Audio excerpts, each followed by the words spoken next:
Quisiéramos entonces escuchar al vicealmirante Jesús Enrique Briceño García. De su extenso currículum destaca el ser licenciado en Ciencias Navales con posgrado en todos sus niveles jerárquicos hasta lograr el doctorado en Administración. Autor de diversos libros, profesor y testigo de sección de las relaciones colombo-venezolanas. Por eso, al vicealmirante le vamos a pedir precisamente que ahora nos desarrolle esos detalles técnicos para conocer esa operación militar y así reencontrarnos con ese escenario o ese ambiente político militar del momento. Bienvenido, vicealmirante.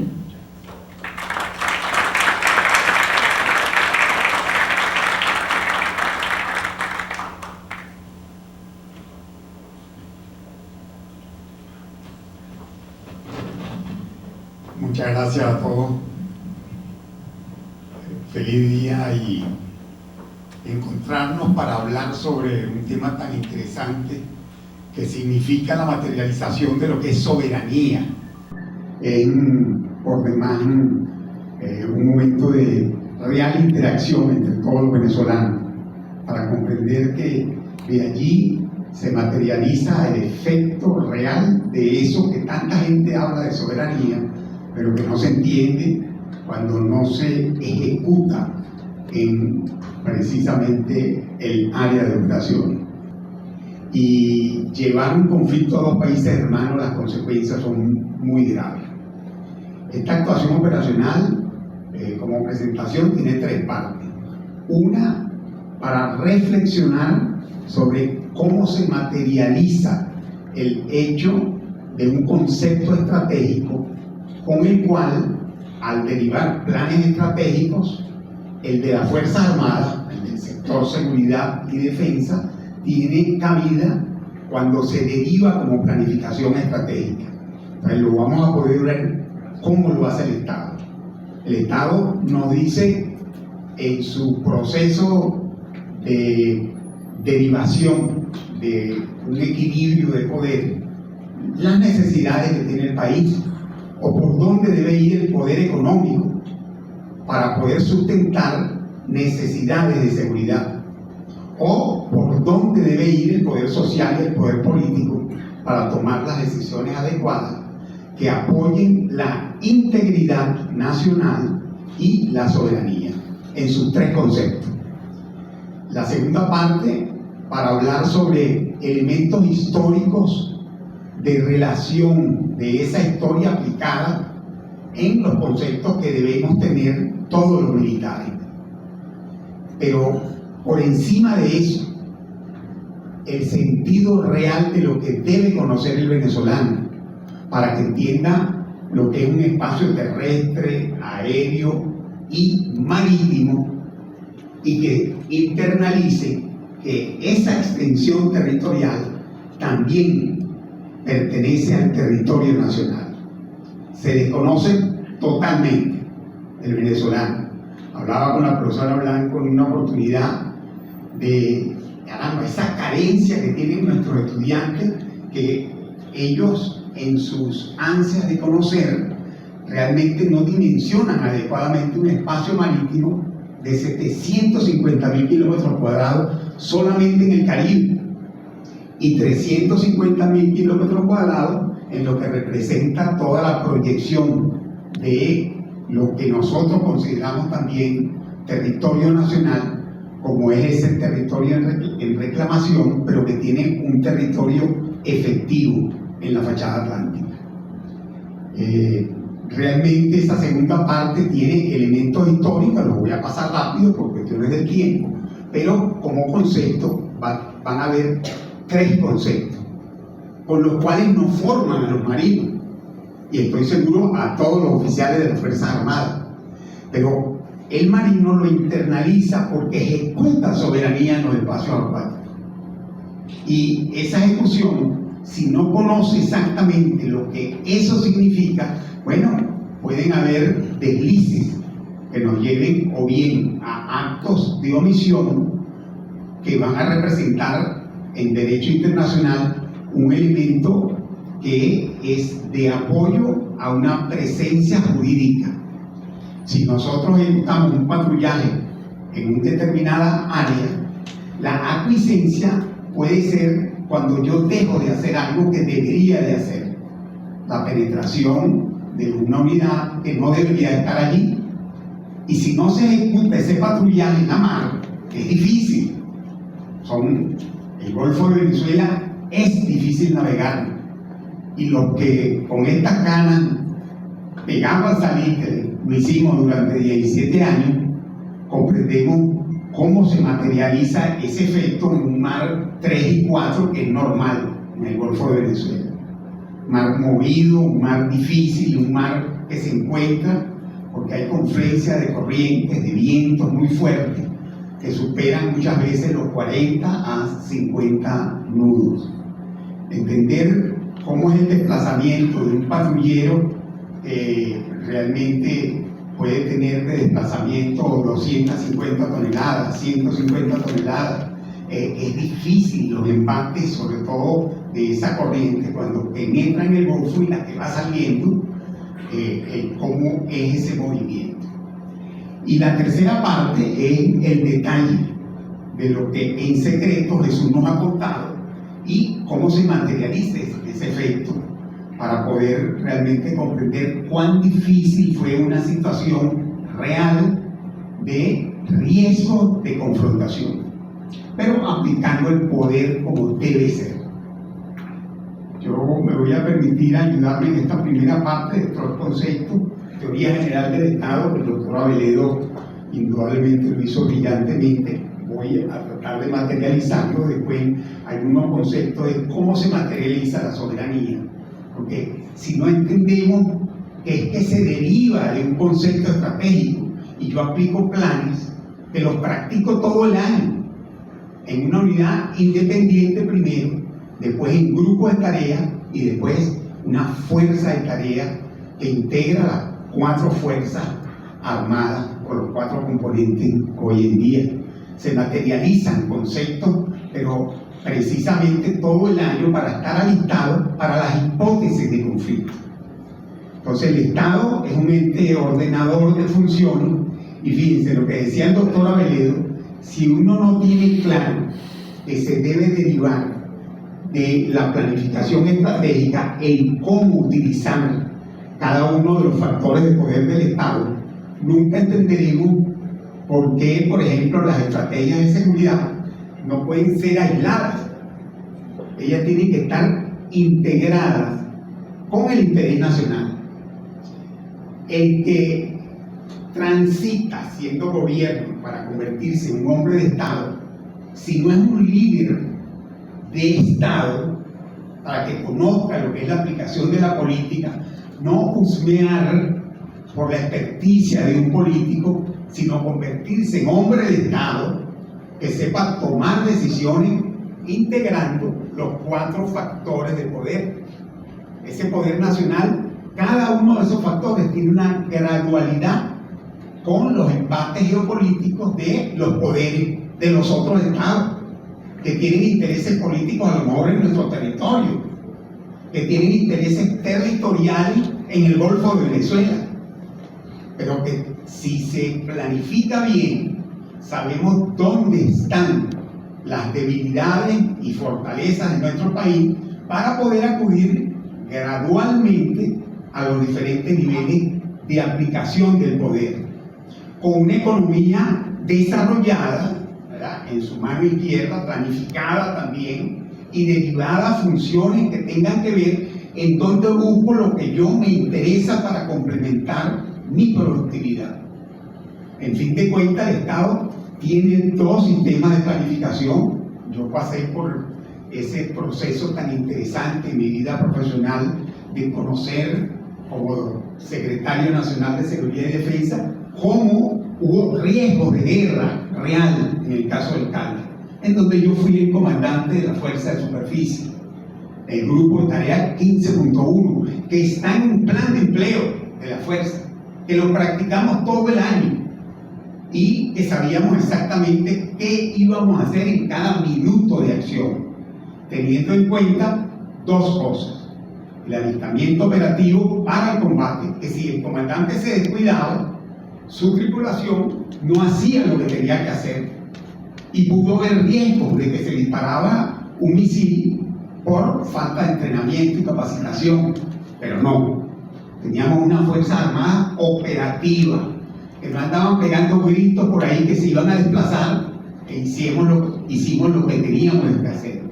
Había un hombre de Estado conduciéndolo, un alto mando militar perfectamente integrado en equipo de trabajo y comandantes que por meritocracia llegaban, no a dedo, porque se pierde la institucionalidad.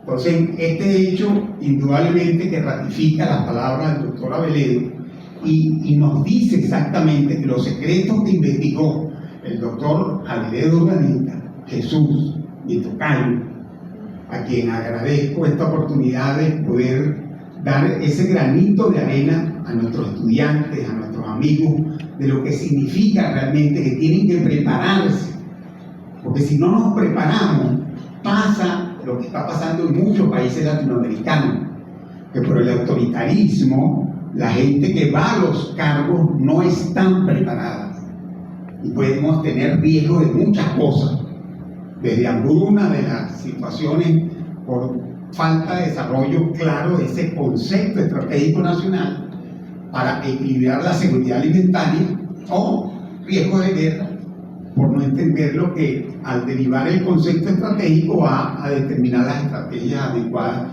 para hacerlo debidamente. La Fuerza Armada es una institución que pertenece al Estado, pero que si no está estructurada en una forma adecuada, creen que le entregan un choco de piedra a la gente y el tipo echa plomo ahí.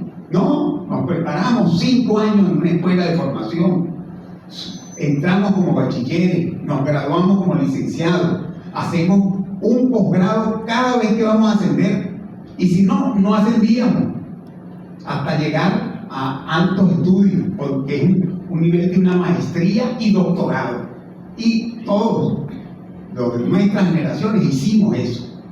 Llegamos a todos esos niveles para prepararnos precisamente para lo que sí sabemos hacer, que es seguridad y defensa, y no hacer otras cosas. Entonces, esa Fuerza Armada tenía una capacidad militar, nos chequeaban el alistamiento operativo, entendíamos que teníamos que ser líderes y no autócratas. Lo entendimos desde la escuela, nos formaban con dureza, eso sí. Distinguidos oficiales que me precedieron y que están presentes saben que esa disciplina nos sirvió para formarnos. Nos formamos no solo en Venezuela, sino en el exterior, para poder estar alistados y defender la integridad nacional. Entonces, ese alto nivel profesional y la aplicación práctica de todos esos niveles tecnológicos materializó el alistamiento para esa crisis del cambio. Pero es que no solo es, porque actuamos también cuando el caso de los monjes que relató Jesús, actuamos cuando hubo un intento de penetración desde Granada, actuamos cuando Aruba y Curazao intentaron invadirla, y estuvimos listos para contener geopolíticamente cualquier presión de cualquier elemento que se pudiese convertir en amenaza. La segunda parte, el Golfo de Venezuela, voy a tener que ir más rápido porque emociona entender que la visión que tenían los españoles cuando llegaron es la visión que deberíamos tener todos los venezolanos, de una Venezuela marítima. Es visualizar llegar a Colón, a Macuro y después a Ojeda, descubriendo el Golfo de Venezuela, es visualizar realmente lo que significa la geopolítica clara para los países que estaban desarrollados en ese momento en el factor marítimo, claro y comprensible, que desarrollaran desde afuera una visión de todo lo que significaba esa historia plasmada en intereses nacionales para los españoles.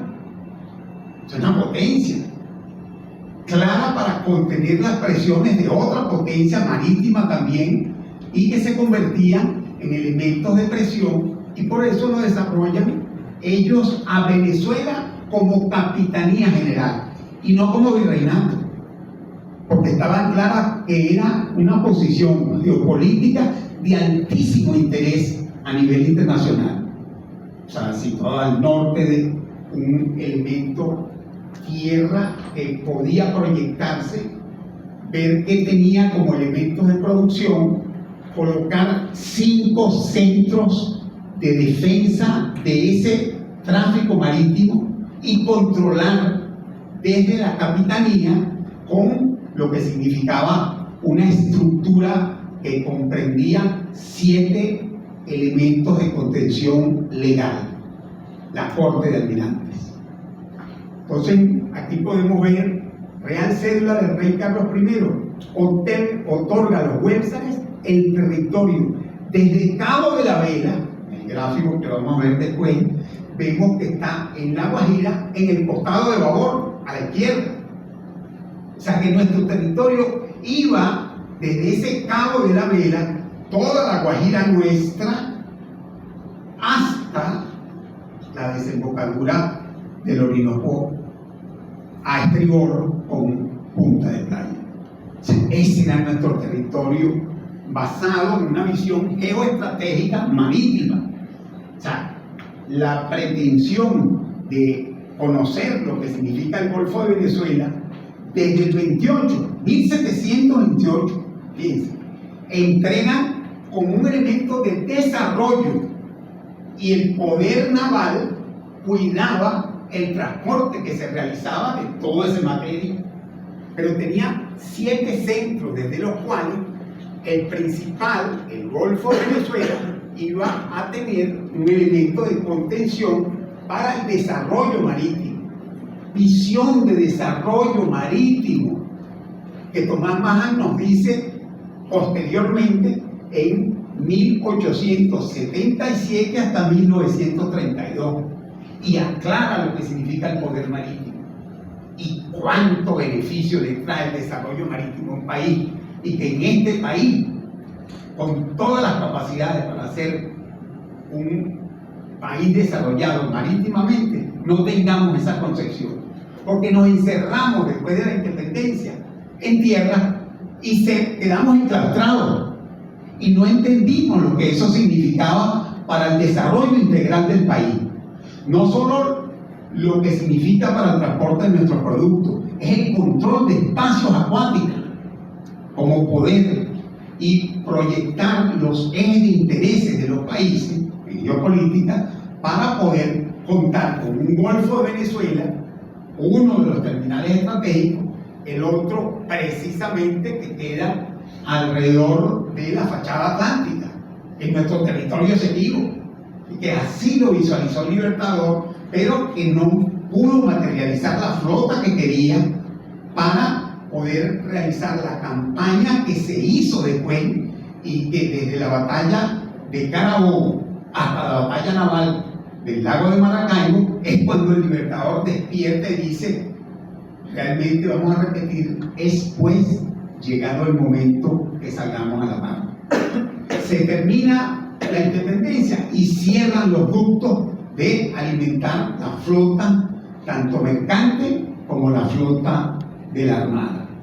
Qué lástima realmente. Y eso lo vinieron a comprender nuestros superiores cuando comenzó el desarrollo nuevo de la Armada en democracia y comenzó a fortalecerse realmente la estructura de cuidar ese Golfo de Venezuela, que nos lo enseñaban desde que estábamos cocopelones y nos íbamos a navegar en esos patrulleros de la Segunda Guerra Mundial, dando bandazos de 30 y 40 grados y sacando el alma de los que no aguantaban cada vez que zarpábamos desde nuestra base Banfield. Se reitera la posesión total del Golfo, porque en el 39 ratifica los poderes marítimos asignados en los cuerpos de agua al nombrar al capitán general comandante marítimo. Es interesantísimo, porque ahí se ve realmente lo que significaba para el español el Golfo de Venezuela, que no lo ven muchos de esos políticos que entran y salen del Estado y no son estadistas, que hay otros que realmente sí lo visualizaron y trabajaron en algo para tratar de fortalecer ese poder. Bueno, el hecho es que la creación de la Capitanía General de Venezuela tiene un concepto estratégico y que nos los legan ellos, que lamentablemente después no se siguió, es otra historia, pero que está en manos de hacer lo que tengamos que hacer para poder desarrollar marítimamente nuestro país.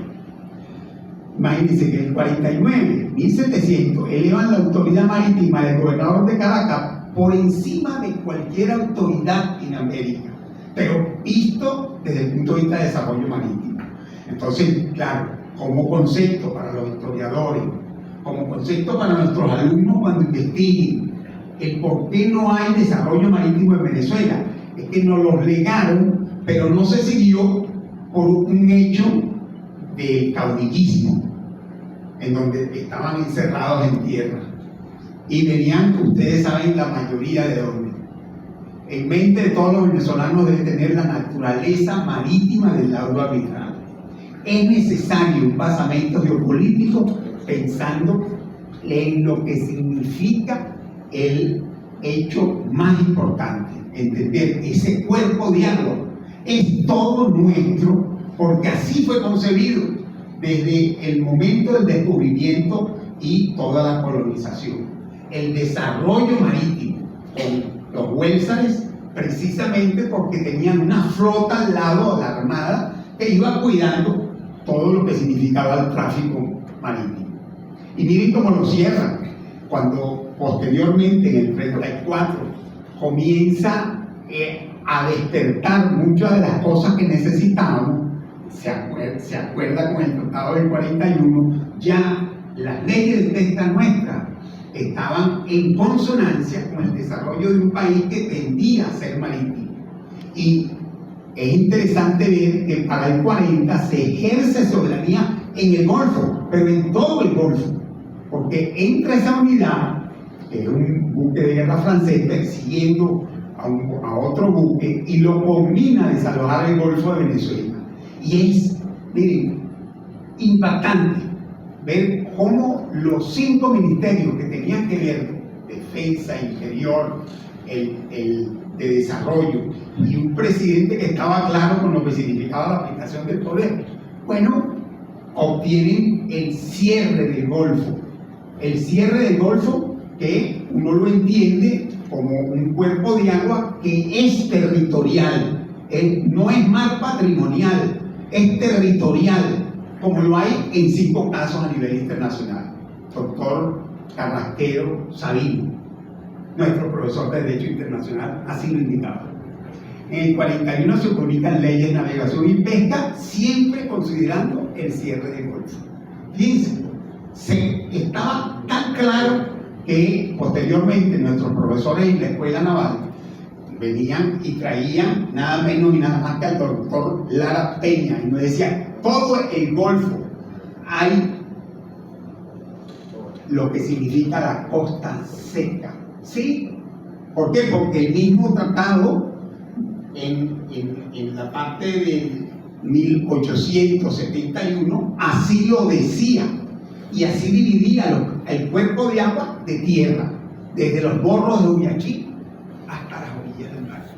Así lo decía. Entonces, eso nos lo enseñaron en la Escuela Naval, nos lo enseñaron como oficiales jóvenes. Y cuando empezamos a patrullar, esto que está aquí, había un área que nosotros denominamos Teseo, en donde íbamos con el patrullero y nos metíamos en toda esta zona. Aquí está Puerto López, que es lo que ellos reclaman realmente, que tienen agua, y el planteamiento nuestro era simplemente patrullar en derechura de ese morro de Uyachí y continuar en el territorio, mar territorial de los monjes. El Monje Sur nos daba una ampliación de las 12 villas y nos equilibrábamos con el territorio colombiano. Entonces, entender que este proceso se realiza en una precedencia jurídica, distinguidos alumnos, no pueden olvidarlo. Están en los diarios de navegación y puerto de todas nuestras unidades navales. Yo, como comandante de la F-21, era la unidad que designaron comandante de la Fuerza de Tarea de Superficie, el diario de navegación era llevado porque es un documento que el Código de Justicia Militar, pena con cárcel 10 años para cualquier violación del diario de navegación y puerto. ¿Cómo no nos iba a interesar que lo que estaba pasando en el Golfo, desde que nosotros comenzamos a saber que Colombia tenía pretensiones en el Golfo a partir de las diferentes convenciones que se hicieron sobre el derecho del mar desde 1955? En la primera conferencia se habló de mar territorial, y perfecto, pero nosotros entendíamos que ahí no había mar territorial para ellos, y sin embargo nuestro patrullaje permitía que hubiese como una esperanza para que ellos terminaran de bañarse en su agua, en su marcito que le correspondía, pero que la extensión completa del Golfo de Venezuela es todo nuestra. Y cuando nos plantearon la línea Vox, que es esto que ellos llaman línea media, y que es imposible de aceptar, porque hay un cierre, hay precedencia jurídica, hay documentos históricos y hay un elemento que es importante, que fue aceptado en el Tratado del 41, que no había absolutamente nada que discutir sobre lo que significaban los intereses de Colombia en el Golfo de Venezuela. Entonces, Colombia exhibe este planteamiento de la línea 2, nos lo dicen a los segundos comandantes, constantemente en el comando de la escuadra de la Armada, y nos vamos con esa visión. ¿Cómo no entender que teníamos que reaccionar cuando encontramos a una fragata o una corbeta de ellos metido en el medio del Golfo de Venezuela? ¿Cómo entender que no hay amenaza para nuestras refinerías que están aquí en Paraguaná?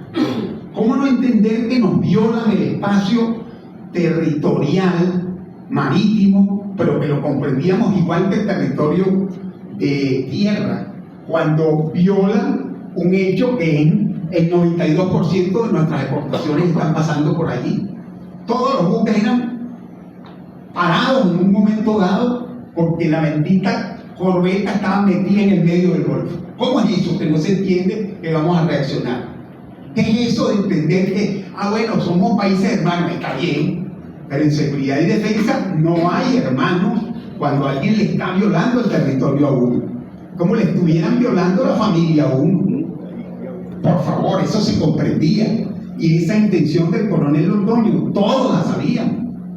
Todos los que fuimos al teatro de la escuela militar, cuando se planteó la tesis en Caraballeda, como el señor presidente, claro que Luis Herrera estaba claro, se lo decíamos a él. Yo era capitán de corbeta y el comandante de un patrullero misil, y sin embargo, diciéndoselo, el ministro de la defensa de las Cosas fue un poco más allá. Voy a tratar de convencer al poder militar, y lo que salió fue con un abucheo generalizado, que nos tuvimos que parar allí porque realmente era bochornoso lo que se estaba tratando de hacer. Esa tesis inmediatamente murió, y debe prevalecer en la mente de ustedes, distinguidos alumnos, que son los que van a llevar eso del desarrollo de una política completa, de un Estado que verdaderamente se merezca, estadistas y políticos que analicen lo que significa las ciencias políticas, que es el manejo del poder del Estado, y no el factor de lo posible. ¿Qué es eso? La ciencia política es una ciencia y se estudia para manejar adecuadamente el Estado, y el que no lo maneja debe salir, pues. Entonces, indudablemente nos lleva a pensar que había que tener unión, dos equipos, buques de guerra y la flota mercante, flota pesquera, amigos, integrados, defendiendo los espacios marítimos. En esta tercera parte, miren lo que pasó. O sea, nosotros estamos claros en la aplicación del poder. Estábamos navegando con los ingleses en ese momento, el 9, estábamos navegando y acabamos de hacer unos disparos a diferentes blancos. Utilizamos el sistema porque nuestro alto alistamiento operativo así nos lo permitía, y de repente recibo en clave una identificación que proceda de inmediato a Puerto Cabello, comandante de la F-21, una tripulación de 220 hombres alistados operativamente No teníamos un solo equipo en operativo, porque había una base naval que se ocupaba del mantenimiento, porque teníamos 15 técnicos, ingenieros de sistemas a bordo, sistemas sofisticados de última generación, utilizadas con sistemas automáticos de detección de guerra electrónica, sistemas de radares que no solo se integraban con el sistema de armas, sino que eran capaces de autoinformarse y reaccionar mientras uno se lo diera. Eran los sistemas, por ejemplo, de 40 milímetros Bofors, eso disparaban 1200 tiros por minuto y se activan como un barraje alrededor de la defensa de los buques. Entonces, en ese momento, cuando nos dicen qué era lo que estaba pasando, el patrullaje se activa normalmente en los 5 terminales estratégicos. Ahí siempre va a haber un buque de guerra. Bueno, en mi tiempo no había. En ese tiempo estaban un patrullero, que era la P-14, patrullando, que era su función. Él no formaba parte de la fuerza de tarea de combate. Esa se activó después que el presidente recibe la información de los diferentes comandantes. El comandante de la Armada va y le dice: señor presidente, está la penetración de una unidad en el Golfo de Venezuela. Claro, con nosotros que veníamos desde Alférez recibiendo penetraciones de pesqueros, penetraciones de patrulleros y hasta transportes colombianos, y siempre los sacábamos y los llevábamos, incluso cuando eran unidades de rastropesca, los llevábamos a puerto y le metían las multas correspondientes y se amonestaba y se pasaba a relaciones exteriores. Había una tremenda unidad entre relaciones exteriores y la Armada, tanto que el director de frontera normalmente era un oficial de la Armada. Uno lo llamaba y le decía: mira, está pasando este problema. Y mire, cuando es detectado, lo detecta nada menos y nada más que en el medio del Golfo.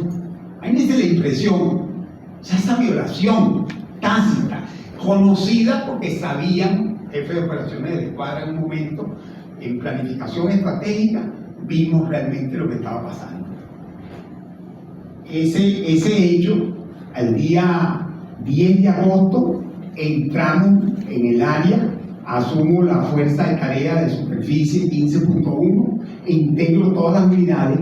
El Calda entraba y salía, se iba hacia Puerto López, aquí no hay mucho fondo, él rodeaba y se iba donde había un grupo de tarea. No eran 2 unidades, eran 7 unidades de superficie y un submarino detectado, o sea, con los sistemas que teníamos. Contactábamos a través del comando de escuadra, lo que significaba el contacto con la Fuerza Aérea, para hacer lo que nosotros estábamos acostumbrados a hacer, que eran las patrullas aéreas de combate, para interceptar si era necesario. Máximo alistamiento en casi todos los momentos.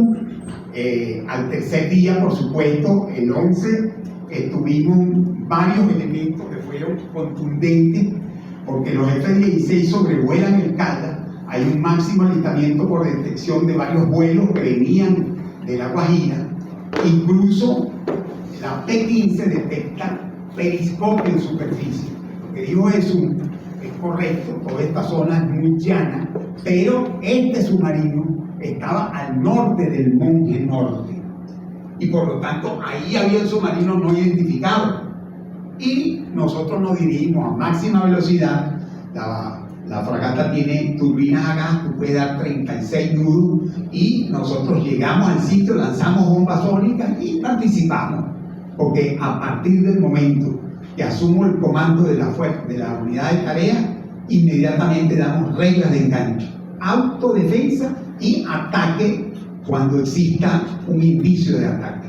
Pueden haber indicios electrónicos, indicios de fuerza o este tipo de indicios. Un submarino en superficie es eso, de un mar territorial. Es una violación tácita del derecho internacional, pero también un elemento táctico impresionantemente riesgoso. Entonces, ahí teníamos las 5 fragatas operativas, teníamos 4 patrulleros, teníamos 2 helicópteros, teníamos a los F-16 que entraban y salían por su velocidad, simplemente les dábamos la marcación donde estaban los blancos. Entramos en un despliegue que permitiera distancia con sobre todo lo que nosotros consideramos el arma más poderosa de ellos, era el Exocet, distancia de 30 millas, en cambio la nuestra, entre Guía 2, 130 kilómetros. El disparo más largo lo tenía la unidad de superficie F-21 en ese momento, que tenía yo el honor de comandar. Entonces, al día, cuando comienzan pues todas estas generaciones de información, presión, máximo alistamiento, imagínense, hay un despliegue completo y vemos el grupo de tareas. Estas fragatas ya tenían control sobre cada uno de esos buques y cada uno pudo haberse hundido solo y si el presidente daba la orden. Por lo tanto, perfecta identificación entre el poder militar y el poder del Estado. Esto, la Independiente, cuando la cambian, va alrededor de ella otro de los patrulleros. La F-21 se acerca donde están toda este despliegue para tomar distancia y estar fuera del alcance de sus armas, desplegar 2 unidades alrededor de Paraguaná para la defensa del punto y otra fragata para lo que es la entrada en la barra de Maracay. Con esto, resumo, luego de reuniones del alto mando con el presidente, estoy claro que el comandante de la fuerza de tarea de combate nos ordena distensión y pasar a posiciones de patrullaje. En ese momento entendimos, hicimos el despliegue correspondiente, cada una de las unidades se mantuvo, tuvimos 2 meses y medio más en patrullajes dobles entre patrulleros y fragatas, manteniendo pues siempre esta área en constante contacto. No vimos más unidades de superficie colombiana. Ok, última parte, conclusiones. Miren, cualquier cosa que se haga en relaciones exteriores, que un señor presidente que sea un estadista debe llamar a las Fuerzas Armadas para entender en sus planes cómo se materializa. Esto históricamente, jurídicamente y como ejercicio continuado de soberanía, todo el Golfo de Venezuela es de Venezuela. El que lo dude ni siquiera conoce la historia. El que lo dude no sabe qué pasó con el Calca. Y por eso yo felicito al doctor Aveledo, a Jesús mi tocayo, por esta proyección que tiene de sus libros, porque nos da oportunidad de recordar lo que es soberanía. Está escondida, que los venezolanos no creemos en ella la mayoría, que no se conoce el desarrollo marítimo y por lo tanto estamos perdiendo tremenda oportunidad histórica. Recomendaciones: formar equipos de negociadores. Relaciones Exteriores estaba claro, rompieron ese concepto, no formamos parte de ninguna comisión. El único almirante que formó parte en los últimos 20 años murió y esa oficina quedó totalmente vacante y no hay nadie ahí que se encargue realmente de tener una voz de lo que es el poder marítimo. Cualquier análisis histórico, que revisen las decisiones en los manuales de navegación. Lean los historiadores allí, exijanle a la Armada que lo suelten, porque esos diarios de navegación los tienen en los sótanos de hidrografía y navegación y se están perdiendo. Y se va a perder lo que es la memoria histórica del país. Como tercer elemento, la Cancillería debe actuar en coordinación con las organizaciones dedicadas a esto de la soberanía, pero también con las Fuerzas Armadas. Y hay una decisión ejecutiva inapelable. Ojo con eso. El Golfo es todo nuestro, que está cerrado desde el 34. Ese decreto ejecutivo del 15 de septiembre del 39 es un elemento de uso. Muchas gracias a todos ustedes.